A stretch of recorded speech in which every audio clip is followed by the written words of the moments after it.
Welcome. This is how to sync Apple Calendar with Google Calendar.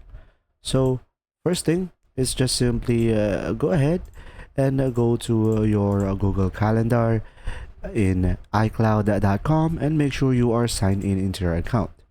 Now, once you are here on the iCloud.com/calendar, just simply select your calendar that you would like to share. So, select the profile icon, show calendar information, as you can see. Now you will have here public calendar. So make sure to turn this on in order for you to see the link. So here on the link, click copy and make sure to save it, guys, in order for it to maintain the public calendar.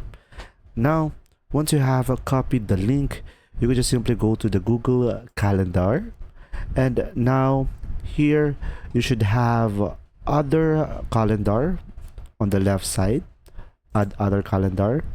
From here, select from URL, and after that you can just simply paste it over here, the link that we just had copied, and from here select add calendar.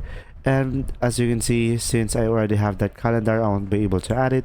If you do, guys, you should be able to see here, as you can see, the work tab from my Google Calendar has already been added and my Google Calendar should